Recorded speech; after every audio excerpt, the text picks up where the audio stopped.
don't take yourself too seriously because no one else is. And I'm like, shoot.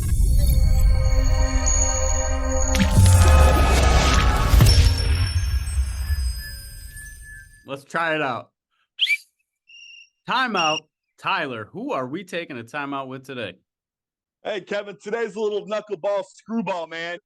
We've interviewed over 100 CEOs, presidents in the upstate New York area, all the way down to Arkansas, Texas, and today we're taking a timeout with us, man, to let the audience know a little bit more about, I guess, Kevin and Tyler, who we are, and what we've learned from these leaders, what commonalities we see between, I don't know, most every one of them, and kind of how it plays into our life a little bit. And what's next for us, man? How's that sound?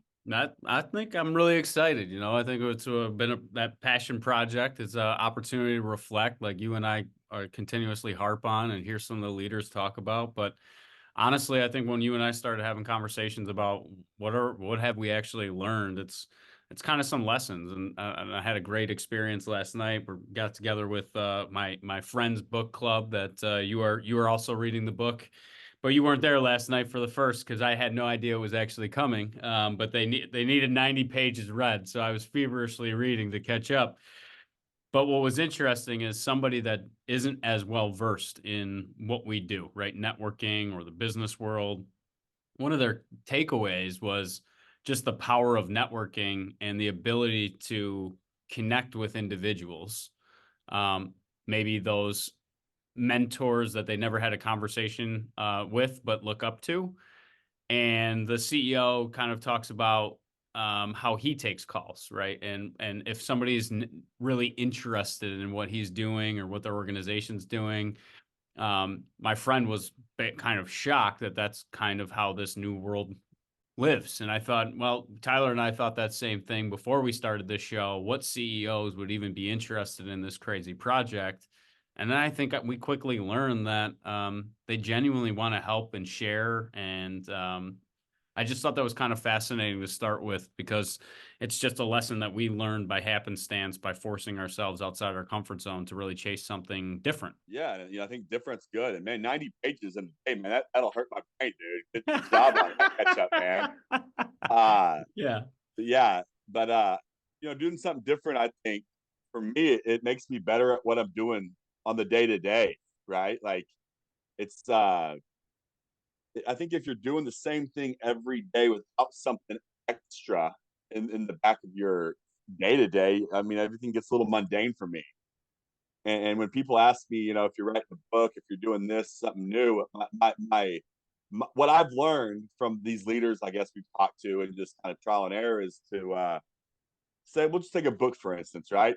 I would say to myself, write the worst chapter of all time. At least you're writing something.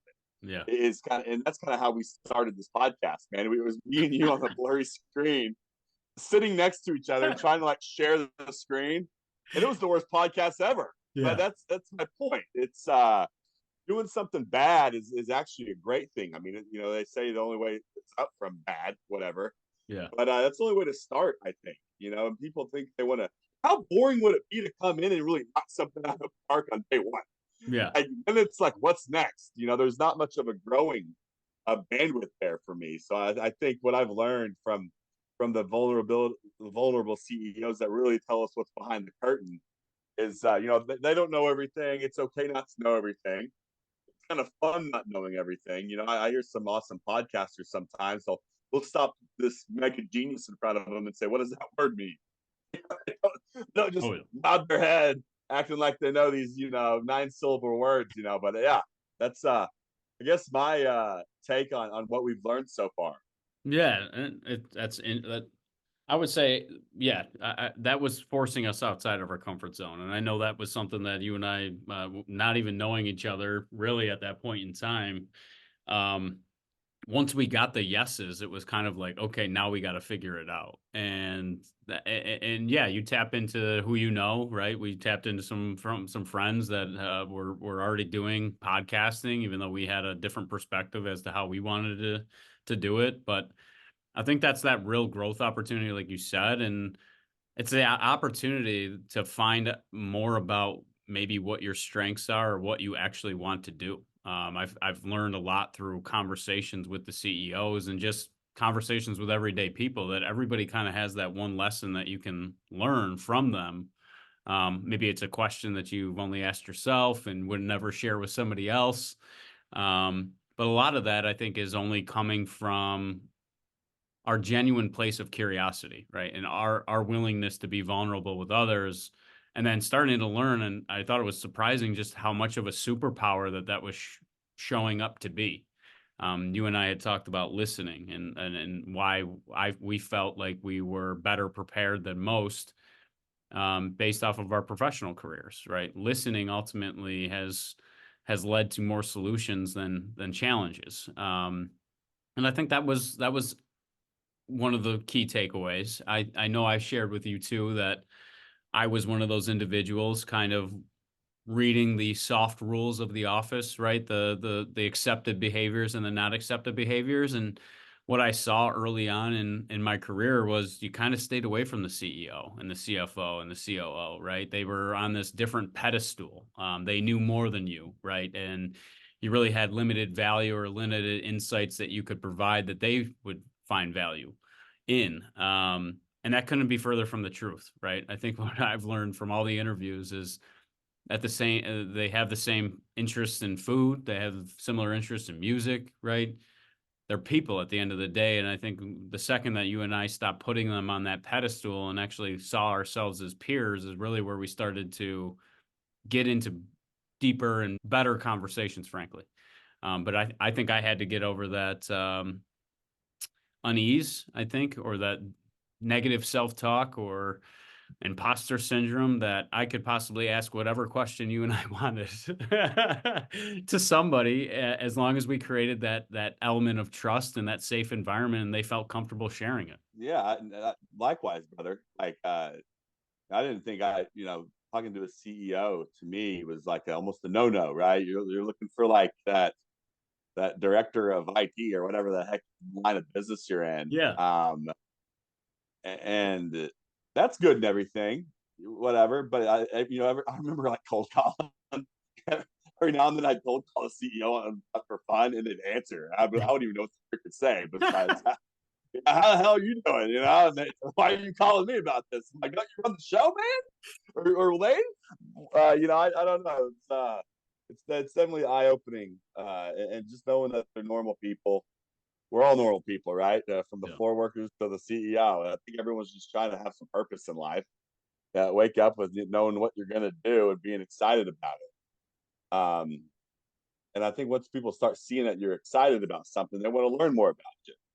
Now, no matter what you're really doing, you can just pick up whatever, rake in your yard. But if you're the most badass yard raker on your block, man, and you have a purpose, that strikes curiosity, I think. And then whatever. I think that goes back to the first networking meeting that you and I met. It was like 7:30, 7:45 in the morning, and your positive attitude, your outlook on life. I mean, just that in and of itself, to your point, intrigued me. Right? It was something that I think we almost get into the routine, right? And people are going through the motions, and they're not really engaged in the conversation or even loving what they're doing, and they're more forcing it. But here you were, business development, and I was like, who the heck is this guy that is just has this outlook, right? That he is totally comfortable in his own skin. He'll say whatever's on his mind. He'll be vulnerable and admit what he doesn't know. And I was drawn to that. And then I couldn't have been happier when I was like, hey, dude, I don't know you like a ham sandwich yet. But I think this would be really fun to do this project together. And I couldn't be happier that I did, because I grew 10 times of where I would have been 4 years ago, 3 years ago, call it. Holy smokes, But right? yeah, three, I think. Yeah, they all start blending together. Maybe we're all going to year 4 now.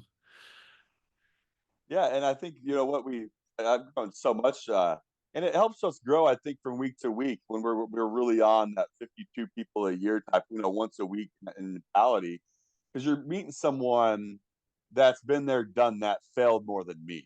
Yeah, And after every conversation we've had with people, I tend to really get after it after talking to somebody, yeah, And it's one of those things. It's like going to the gym to me. It's like my day's so packed, and I'm like, oh crap, we have another podcast.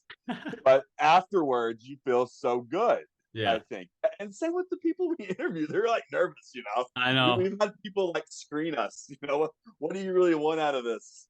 And me and you, we were like, well, we'd like a conversation.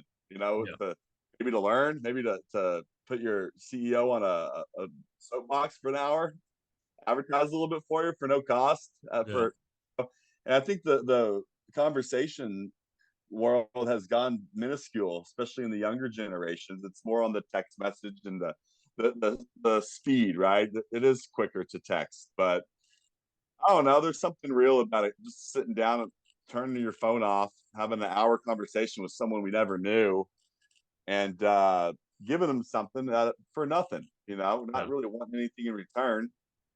And it seems like most of the people we've interviewed are always trying to identify who they are.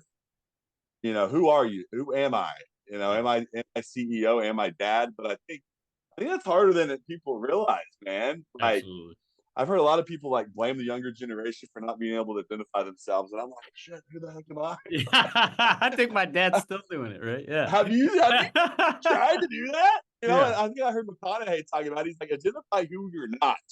And and I always hated the term do what makes you happy and yeah, I what you know. love.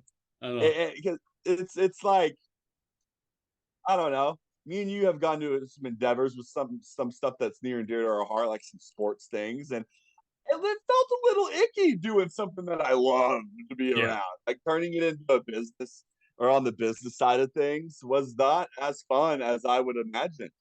I that's think really there's balance. interesting, dude. I wanted to go back to like one of the points that you made because I think that was part of our early adoption or understanding of podcasting and the organizations that we would reach out to and then they would do that screen. It was amazing how like they were trying to uncover the hidden intention, right? Or the hidden agenda. And you have to have a hidden agenda in order for you to dedicate your time to do this.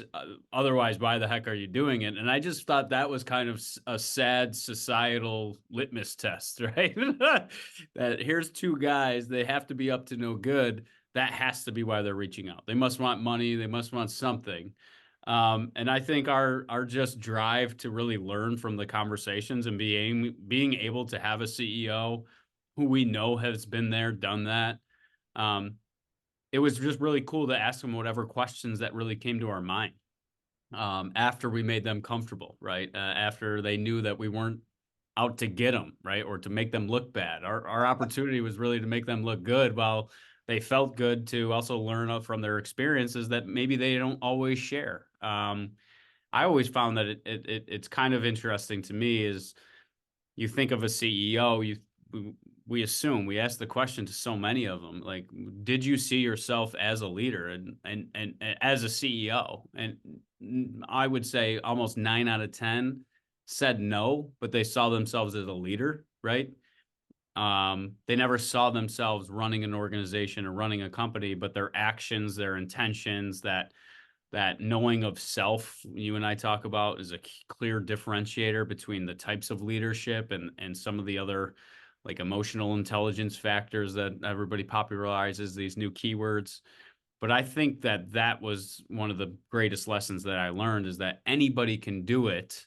Um, it's not just for the haves and the have-nots. There are potentials and there are opportunities if you're willing to do, fail, learn, grow, reflect, right? And I think these people were comfortable and grew in each and every opportunity to lead them to this final spot. But most people are telling us, right, this isn't my final stop.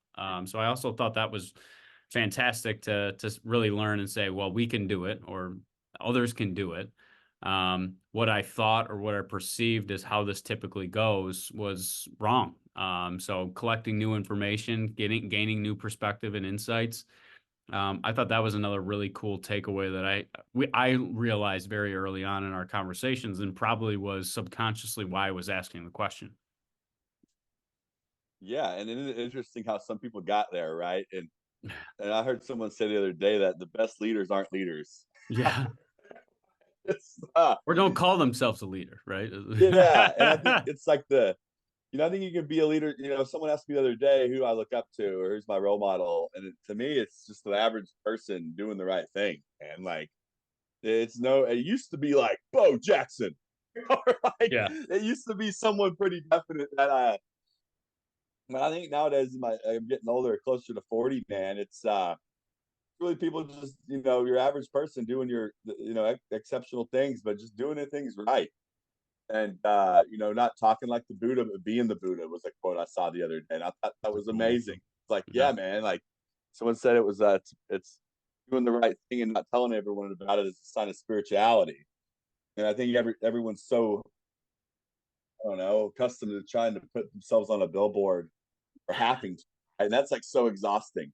Hey, Yeah. I did this, Yeah. it's like crap, I don't know. I've I, learned a I lot from go into that though, because I think that's kind of what we're really seeing as we enter more into this social era, right? We're leaving the knowledge age and going to more of this social, and that's how people are looking to, I guess, establish expertise or prove expertise. But I too, like Tyler, I remember when we first started talking, the conversation on LinkedIn or anywhere about leadership wasn't really about always doing the right thing, right? It wasn't about being the nice guy. The nice guys got walked over in the world of business. And it's been interesting to see, due to the pandemic, due to some of the other changes, how quickly we changed to leadership to actually identify some of those soft skills that enable a team's performance ultimately. Is it a carrot or do you rule by a stick? So I always thought that, right? Because I always stuck true to my values. I was unwilling to jeopardize or my values and what I prioritized um, in order to get ahead. But I watched in my career, both at early and now mid-stage career, that people do this every day. They're willing to do something that they wouldn't normally do in order to get ahead, in order to achieve that award or to get that recognition. And I probably saw that more clearly in the ADP world than I did anywhere else. But they had kind of created that environment themselves. That was the unwritten rules of that industry or that organization. So I thought now it's pretty cool to know that if you know who you are and you hold to your values and you state your intention and just don't say I'm intentionally doing something, that you really can make a difference and have an impact on somebody else. Yeah, I think to me it's like I don't know, less is more with words. And at the same time, I'm kind of jaded on it, right? Like I mean, if you're doing whatever you're doing and you're throwing it out there to throw it out there to help you, good, man. Like I don't think overthinking it's necessarily a great thing because sometimes if I don't even really post anymore, but I would always like try to overthink myself, and it's like I go back to one of the quotes, don't take yourself too seriously because no one else is. And I'm like, shoot, just post it, dude. Great. Yeah. Because no one cares, really. At the end of the Yeah. day, people are going home to their family, taking care of their kids, hoping their kids get a good night's sleep. I don't give a crap when I post Yeah. it on LinkedIn, man. Yeah. Hope they don't. You But know, I think that's self-growth, right? Because I would say a lot of people live their life through the lens of somebody else's cell phone, right? And then they yeah, they kind of don't believe that they're good enough, right? Because they see somebody else that's done it and they're like, man, I can't do it. Because I see that too. I mean, my wife, right? And I can catch myself, but it's all about that negative mindset, right? If you're negative and you're looking to blame and you can quickly start to like you said, like get jaded quickly. Like why the heck is that person sharing their success? Not everybody's out here sharing their successes that they had. Like I've just found that fascinating. Everybody's reflective. A lot of people on LinkedIn reflective on 2023 was pretty braggadocious of all the things that they were able to accomplish. And it's the same complaint that I have in business. When you put that out there, nobody understands the trials, the failures, the tribulations lessons that you had to learn in order to achieve that success. So it appears that success came easier to you than it would for me. And I don't have that ability to do that.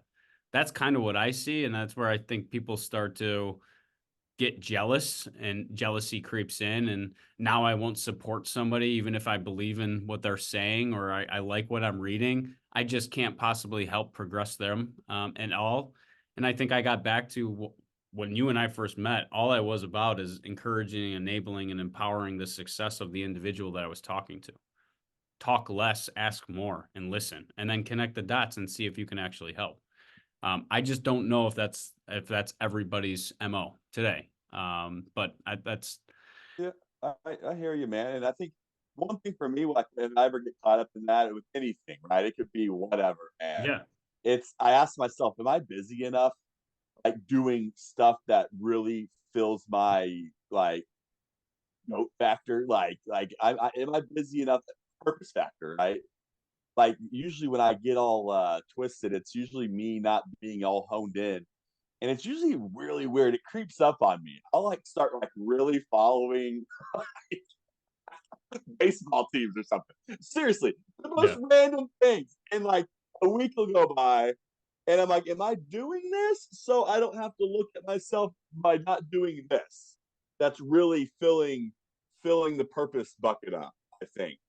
But I think if we're all 100% purpose driven, like right now, are we really giving a crap about what people are posting? no, We're probably in the other bucket going, hell yeah, man, yeah, hit it, dude. That's yeah, what you're doing. Good job. And here's what the hell I'm doing.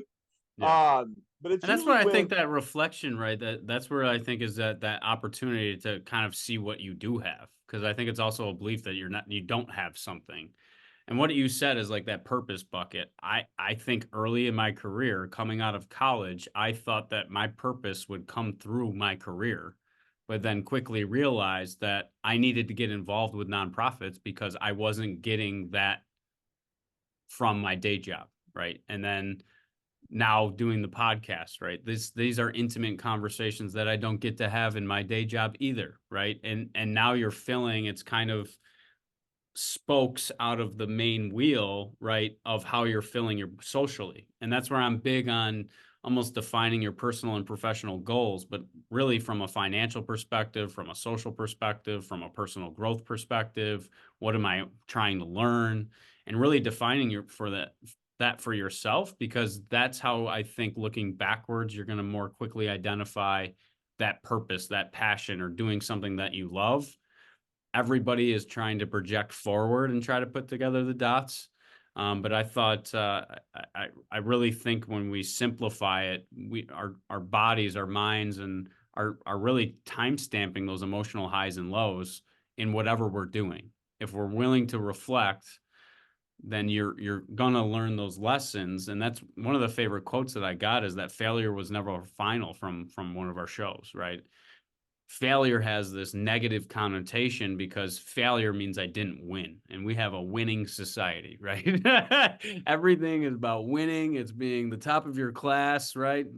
Magna cum laude and all that other stuff. But ultimately, who's grading? What is the scale? And that's what I started to say, is like, it's not really as scientific as everybody thinks. And there's a lot more PR that goes into it than actually what is actually occurring or happening. So, I think there's a lot of misconceptions, but until you go on a journey like this, I don't know how you learn that. And maybe it's listening to us two knuckleheads share, is like, this is what I thought, and I was completely wrong, and I was jaded, and this is how I was going in. And yeah, and I think I don't trust anyone that can't share their failures. And yeah, it's not that I'm meaning to do that, yeah, but it's like when someone comes out of the gate and they're like, you know what, I freaking sucked at, man. I could order one of 2014. And I'm like, what? And they're like, and you're like, been there, done that. Tell me more. What was the next year like? Even worse, yeah, because I didn't learn from that. And it's like, that's how the trust gates, I guess, whatever comes down for me is when people are automatically telling me, because like I said earlier, like if you come in knocking this thing out of the park, there's just something I don't know missing. I think and it's not as fun. Like I think one of the a coach I heard a while back that asked his team if they remember beating Florida A&M last year, and they're like, hell no. And they're yeah, like, do you remember beating Alabama last year? And they're like, oh yeah, because it was difficult, yeah, right? There was some yeah, failures during that game. It wasn't 97-2. yeah. That's I want to go back. fascinating. Yeah, Yeah. It's fun doing things hard. Like when stuff comes at you too easy, for me, you get to the finish line and it's pretty damn underwhelming. It's like it's like you're looking around Yeah. and You're you're the only one like, on the podium. yeah, or Yeah. even when you're like doing it with even a team, it's like, Yeah. yeah, that wasn't very fun. It's almost, but Do it's so you weird. feel like because I try to start to understand humans, right, and how we approach certain topics. Do you feel like you trust first and then wait to be proven that you shouldn't trust that individual? Or do I you approach it where that person has to earn my trust in order for me to trust them? I don't even think that Yeah. either one, Yeah. to be honest. I don't know. That's a little more analytical than my brain really works, I think. Um, I don't know. Let me think about that one. I The really don't. reason I ask that is that I think I'm of the like I will trust you until you prove to me that I can't, right? I want to trust you. I want to believe in the good. I want to see the positive. And then kind of like that example that I shared about our podcast when people are like, well, what's in it for you, right? Or why are you doing this? Like there's got to be a hidden agenda. It's almost like we had to earn their trust. So then you're trying to earn it because they're not giving it willingly. And I just see society as a whole kind of from whatever, right? Maybe it's the World Wide Web, maybe it's the journalism, maybe it's the social media. Who the heck knows?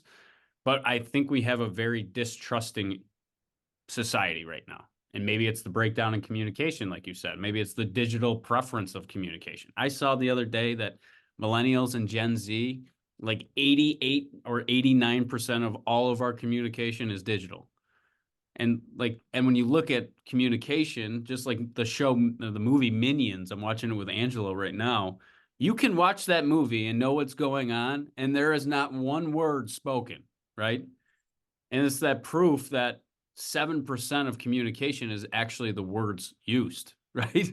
It's body language, it's tonality, it's all these other cues that us as people are picking up on, but are lost in digital like communication itself. So it's kind of interesting to see, but I've just seen more and more of it where people are like, well, prove it. Prove that I can trust you. Instead of let me give you my trust and we can start at the 50-yard line rather than the zero. Yeah, yeah, and I think the competitive nature in me, man, thinking about it that way, like that's almost like reverse engineering it, right? Yeah. Seeing it from another perspective is it's almost that's like a competitive, like let me earn it, right? Or my favorite question that back in my business development days is how can I earn that? Like, Yeah. is there like anything I could do today or next week? Just something specific. Yep. Um, but as far as like the trust, man, I think that's why I'm really liking a lot of more live things like podcasts and live speakers, is because this digital information is so it's a lot of it's just made up stuff. Like I Yeah. read the other day, dude, and maybe this is what I read was even false because it was just writing. It was like 30 out of the 30 top whatever religious Christian sites, 19 of them were ran by Russians. Oh I my was God. like Yeah. to really get a rise in people. But as far as I think the more we communicate without face to face and without like stuff like this, the more misconceived your words will even get. Yeah. And then people start throwing narratives in, and you're like, I've seen it both ways. I'm either the left side or the right side or the middle side, whatever you want to say. And it's just, it's really weird. Yeah, but But I like, think, isn't it fascinating too? Like, what goes unsaid gets filled in. Like to your point, right? So like, and we see it in like when we're talking to leaders, and we see it in a culture, and they're like, yeah, we're transparent, and we're do all these things, but over communication never really got anybody in trouble. It's the under communication because we're so stressed, we're so strapped for time, we're doing a million things at the same time that we're almost not investing the time and energy necessary for effective communication. Because it's almost like, man, I would love to ask this person this question, but it's 12:54 and I got 5 minutes before I got to go to the next thing. I probably got to go to I probably got to use the bathroom before I get on my next call. We're in like such a hurry to try to get ahead faster. And it's like, you know what I mean? It's like I do. it's counterproductive to what I think we're actually trying to achieve. Yeah, and then people think they're just awesome because they're fast at things, and but when you're the only one fast, you're like the only one ahead. It's a pretty lonely place, I think. Like Yeah. It's like you said, counterintuitive or whatever, man. I don't know. I don't know how to get it better, because like that's what the bottom line's based on sometimes, right? Like Yeah. how efficient can we be in this? But I don't know, slowing down, having conversations, having real purpose, sleeping well at night, waking up with something good to look forward to. I think you're in a good, or I'm in a good spot when I'm in that spot. Yeah. I think I do slow down more. And I feel like, doing little challenging things makes me less irritated with day to day things. Hmm. If I'm doing 100 push-ups, 100 squats, getting my core going every day, some stupid little email is probably not going to make me mad because I just Yeah. pumped out 80 freaking push-ups and ran a damn mile. Yeah. Little stuff like that, I think, and Like that abundance and scarcity mindset, right? That difference. If you're scarce and you feel like you don't have a lot, you're gonna look maybe negatively on others that have more perceived more than you. yeah, or find out how the hell to get there. You're like, I is that know. even a Yeah, that's place mine. That's like always that? our next question, right? Well, how did you do it, right? It didn't happen overnight, right? Yeah, how'd you get there, man? Like, it's is my go-to question with most of our leaders. Like, I don't care where you are now, like how, Yeah. maybe why, and do you like the loving part, right? You really love financial statements or financial resources or Yeah. like accounting. Like, Yeah. you, but it's a Gets you really different excited. love, I'm finding out. Yeah. It's like, to me, it's, you get into something that you're pretty good at naturally. Yeah. I was always, I thought, this is one thing that I've learned by talking to our leaders. I think we've talked to, is it's okay to like give up in a way if you're not really feeling it, if you're not Yeah. good at it. I would always thought I would be a failure if I gave up in like the healthcare industry or the IT industry, the managed services stuff. I would just, but I would like run myself into the ground by not giving up. And then I found something I'm pretty damn good at easily for me, Yeah. and you're already ahead because you're pretty naturally good at that. I don't know, and I've heard Dude, people talking. yes, like, yes, you just, I mean, but like I said, I stayed at ADP, even though I knew 3 months in that it wasn't for me, but I refused to fail because I was playing the tape of the company that I left and that manager telling me I wasn't going to be successful. So here I was living that guy's like stamp on me, and I wanted to outrun that. And then when I looked, and I was miserable. I was like, and that's where I got into the, if you don't have a vision for yourself or a dream for yourself, you're going to live everybody else's. And that's a lonely place to be, because if it doesn't bring you the same satisfaction or gratification, or I don't have the same strength and it's actually a weakness, you think that you're failing because of you. But ultimately, it's not celebrating yourself enough to know who you are, what you're good at, and where do your strengths lie? Like the things, your God-given gifts, right? The things that you've developed over time. And that's kind of where I got out of alignment, right? And when you're living somebody else's dream, you'll take anybody else's advice on how to get to a dream that isn't even yours. And here I was feeling like halfway through my career, took a global pandemic for us to force us off the hamster wheel because nobody was buying anything. I had stopped the doing, slowed down, and finally gave myself the opportunity to reflect, to pick my head up, to even know where in the world was Kevyn. Like, where, I don't even know. Where in the world is Carmen San Diego? Same idea. Like, I was like, I think I know. I think I have an idea. I think these are the things that I want. But I'd never really embraced it because I ultimately didn't know, and I wasn't accepting that of that final destination. And I've been blissfully surprised from the day that I met you to the day that we did our first podcast, going back to that, dude, how much we've grown just as people. Like, we added to our family, we became fathers, our circle changed, right? You were going through some moves and some career changes. I did a career change. We went through these life moments together, but we were all taking different lessons from them and then sharing openly and then asking CEOs, hey, I experienced this. Is this something you went through? Yeah, it is.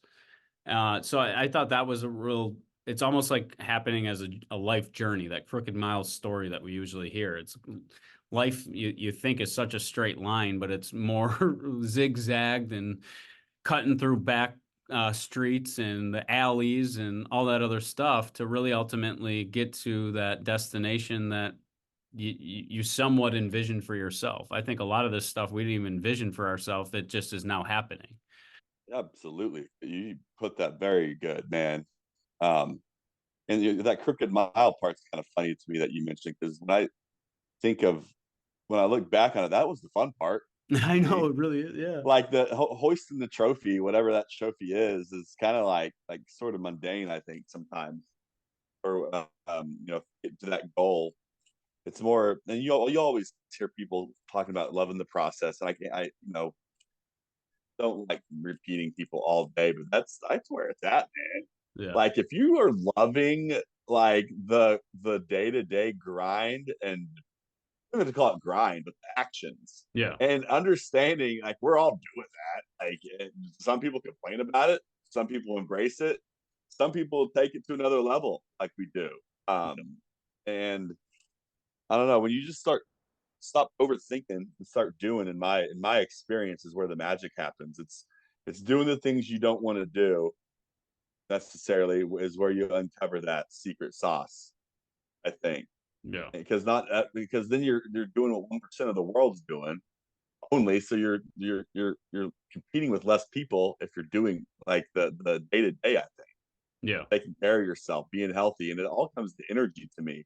My wife the other day was telling me that energy is intelligence. That really struck me. I was like, she was like, hone in on it, don't, or harness it more too, Yeah. right? Like, don't just blah it on. I can't help it sometimes. You know me, I man. I know. just I know, but we're like sometimes you get labeled as that positive optimist, right? And you're like, man, is that a bad thing that I'm always so positive? But I think I guess I get what your wife is saying, right? It is ultimately intelligent because people don't like being around negative people ultimately. It's energy draining, right? So for you to dust yourself off, for you to put away what is really potentially bothering you, even, right, and show face and show that positive face and be optimistic with that individual, that could be that experience that that person needed within that moment of that specific day even. That's how I've always looked at it. I always wanted to be positive. I wanted to, just like we learned from Dale Carnegie or any of them, it's all about how you make somebody feel. And ultimately, if I was a negative Nancy and sounded like the sky was falling, I don't think I would want to hang out with that individual. So it always made more sense to me to be more positive and optimistic and always look for the silver lining in things.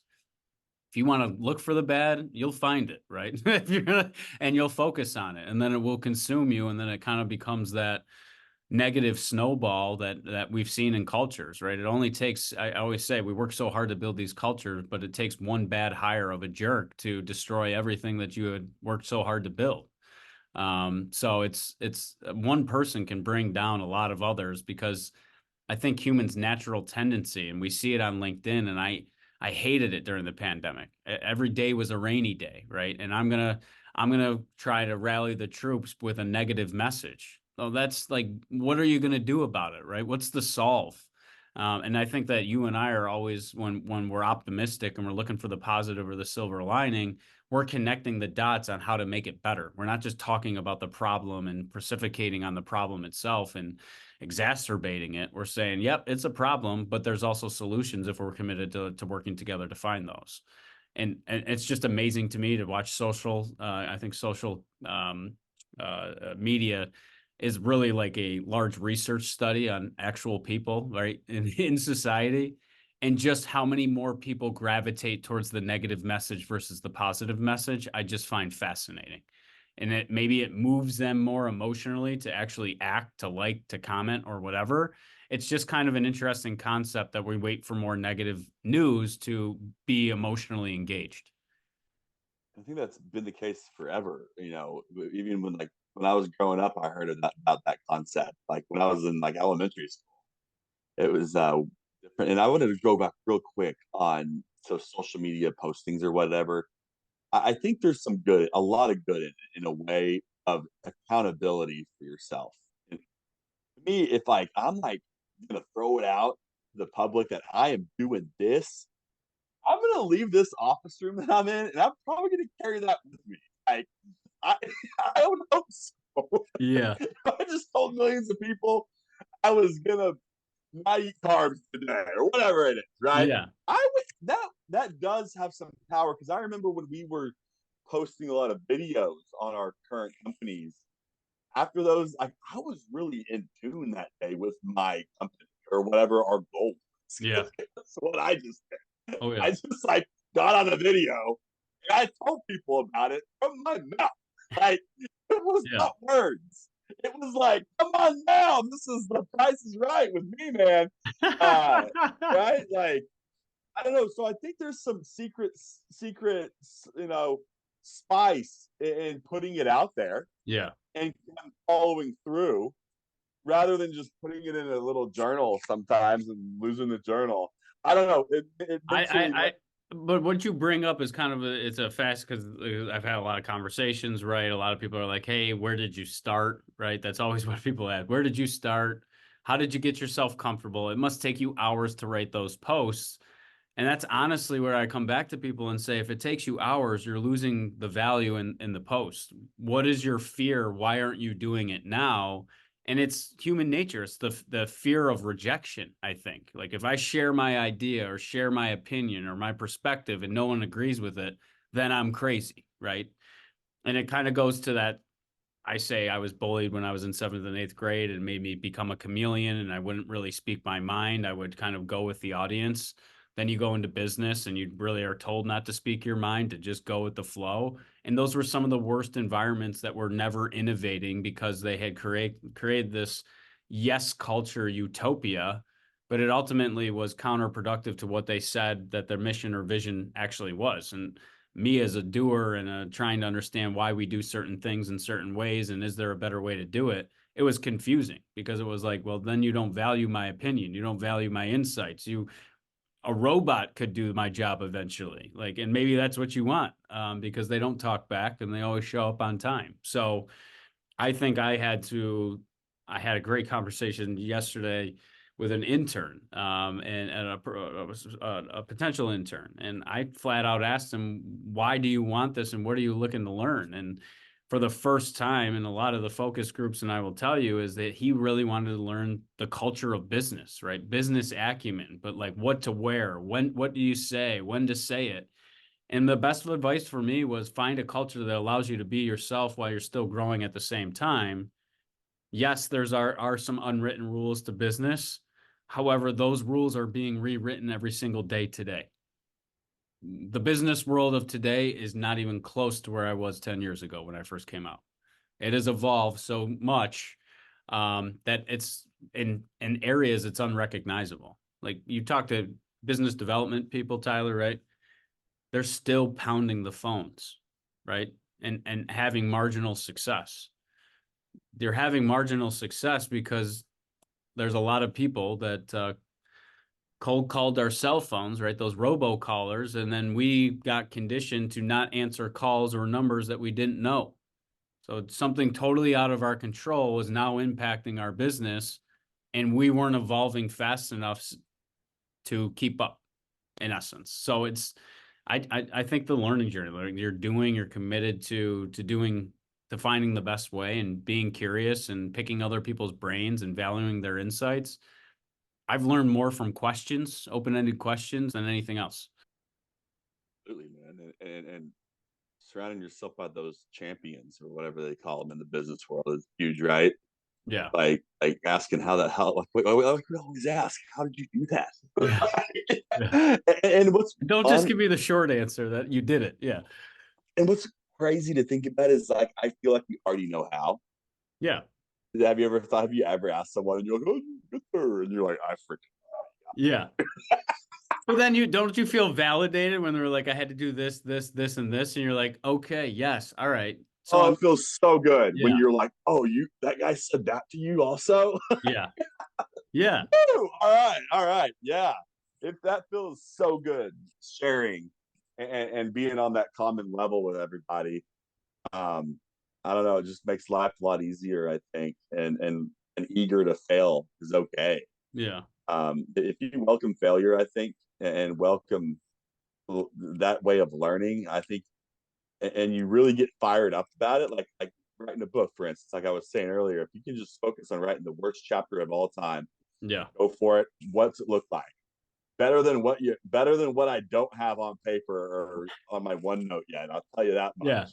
And then you can go from there. Yep. Is the key for me. That's at least for me. It's starting. The starting. I hate thinking. I hate sitting in a room with 7 people thinking. It wears me out. Yeah. We need that. Don't get me Yeah. wrong, but like I think there's a yin and a yang to a lot of Always. this, especially with the leaders we talk to.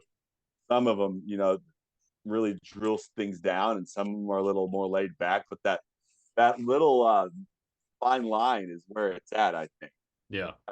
And to me, it's like the people that say less, like the most badass actors, dude, like action films, they don't say much. They like listen, they'll like say like 4 words, and you're like, Keanu oh, Reeves. Keanu Reeves. yeah, dude. You're like, oh, dude, did you hear those 5 words? I hadn't talked in an hour, but I'm fired up.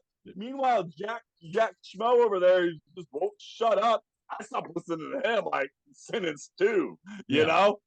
I've learned a lot about that. And listening over to our podcast, when I start ranting, I'm like, what am I trying to prove here? Yeah. Or being aware of it even Yeah. is nice.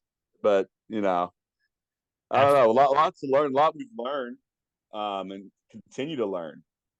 Well, I think hopefully we'll see what other people think. I know I enjoyed my time today kind of discussing this, and this is kind of one of those 2024 goals that you and I set up for ourselves is we want to do more of this, share some of our experiences, share some of the things that we've learned both from the podcast, but just both from life itself. Because we feel like a lot of other people are going through similar challenges, right? And we'll be bold enough. We'll talk about how we love each other. We'll talk about some of the things that other people make other people uncomfortable. But I think it's that vulnerability that other people can kind of learn from because it's a question that they've always had, but we're too fearful to ask. So I'm really excited for this. I know where you and I are flirting with the book idea here in 2024, and as well as a Substack newsletter to kind of start talking about our 2 cents and how it relates to leadership and management and culture today. But this is a blast. It's been a wild ride, man, and I can't wait to continue to get on that horse and buggy with you and wherever we go. But I know we're headed west, maybe. I don't know the Get younger. destination, but west, east, north, south.